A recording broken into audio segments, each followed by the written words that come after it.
আসসালামু ব্যারিস্টার হাসান। ওয়ালাইকুম আসসালাম। যারা স্কিল ওয়ার্কার ভিসায় আছে তারা যখন আইএলআর অ্যাপ্লিকেশন করবে তখন কি কি রিকোয়ারমেন্ট ফুলফিল করতে হবে? স্কিল ওয়ার্কার হিসাবে যারা এদেশে আছে তারা আইলার জন্য অ্যাপ্লিকেশন করতে পারবে না যদি না তারা কমপ্লিট করে থাকে যে required 5 years of continuous residence in the UK on a skill worker visa. অর্থাৎ যারা স্কিল ওয়ার্কার ভিসায় আছে তাদেরকে 5 years continuous residence in the UK fully complete হতে হবে এবং তারপরেই তারা এই আইলার যেটাকে সেটেলমেন্টের অ্যাপ্লিকেশন বলা হয় এটা তারা করতে পারবে। এই 5 years পিরিয়ড এটা কিন্তু স্ট্রিক্ট রিকোয়ারমেন্ট এবং কোনো যদি গ্যাপ থাকে কিংবা যদি অন্য কোনো ডিফারেন্ট টাইপ অফ ভিসায় যদি তারা টাইম স্পেন্ড করে থাকে সেটা কিন্তু তাদেরকে অ্যাড্রেস করতে হবে। আর এই অ্যাপ্লিকেশনটা করা যাবে 5 years কমপ্লিট হওয়ার ডেটের উইদিন 28 ডেজের ভিতরে। এটি অনলাইনে একটা অ্যাপ্লিকেশন করতে হয় এবং এই অ্যাপ্লিকেশনের ফিস হচ্ছে £3029 এবং এখানে ইমিগ্রেশন হেলথ চার্জ অ্যাপ্লিকেবল না কিংবা এটা দেওয়া প্রয়োজন নাই। এখন যে রিকোয়ারমেন্টসগুলো সেগুলো আমি একটা একটা করে আমি এক্সপ্লেন করছি। 5 years রিকোয়ারমেন্ট এটা খুবই ইম্পর্ট্যান্ট যে আইএলআর এটা একটি প্রাইমারি রিকোয়ারমেন্ট যে স্কিল ওয়ার্কার হিসাবে সে ইউকেতে বসবাস করেছে এবং সে কাজ করেছে continuously 5 years on skill worker visa.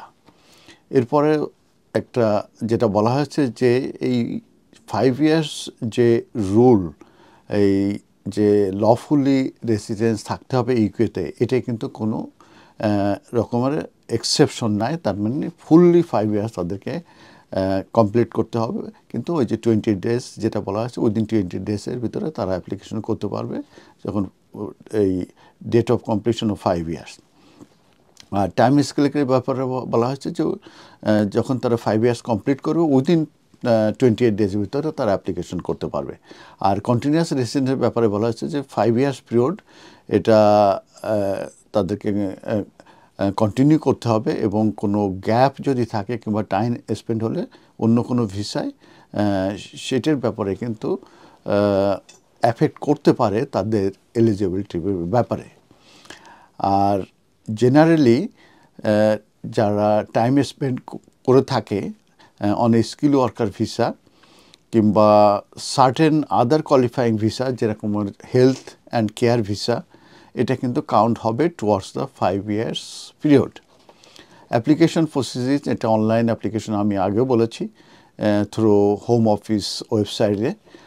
Supporting ডকুমেন্টের ব্যাপারে বলা হয়েছে যে এই যে তাদেরকে পাসপোর্ট, বায়োমেট্রিক, রেসিডেন্ট পারমিট এবং এভিডেন্স অফ স্যালারি এবং এমপ্লয়মেন্ট, এই ডকুমেন্টগুলো তাদেরকে সাবমিট করতে হবে। আর স্যালারি রিকোয়ারমেন্ট একটি ভেরি ভেরি ইম্পর্ট্যান্ট। এই ব্যাপারে যেটা বলা হয়েছে যে অ্যাপ্লিকেন্টকে মিট করতে হবে স্যালারি রিকোয়ারমেন্টস যেটা আউটলাইন করা হয়েছে by the home office at the time of the application. যেটা আমরা জানি এখন যারা ইমিগ্রেশন স্যালারি লিস্টের বাইরে যারা আছে তাদের বেতন যেটাই হোক না কেন মিনিমাম 29,000 তাদের স্যালারি ইয়ারলি থাকতে হবে যখন তারা যদি আইএলআর অ্যাপ্লিকেশন করতে চায়। আর যারা ইমিগ্রেশন স্যালারি লিস্টে আছে তাদের যে স্যালারিটা আছে সেটা এই মুহূর্তে 25,000 মিনিমাম, এটির নিচে হতে পারবেন না। 25,000 হলে ইমিগ্রেশন লিস্ট স্যালারি মিনিমাম 25,000 এবং তাদের যে গোয়িং রেট আছে সেটা থাকলে তারা আইএলআর জন্য অ্যাপ্লিকেশন করতে পারবে। ইংলিশ ল্যাঙ্গুয়েজ টেস্টের রিকোয়ারমেন্টসটা ভেরি ভেরি ইম্পর্ট্যান্ট, এটা ম্যান্ডেটারি। তাদেরকে যে ইংলিশ ল্যাঙ্গুয়েজ প্রফিসিয়েন্সি তাদের যে লাইফ ইন দ্য টেস্ট এটা তাদেরকে পাস করতে হবে।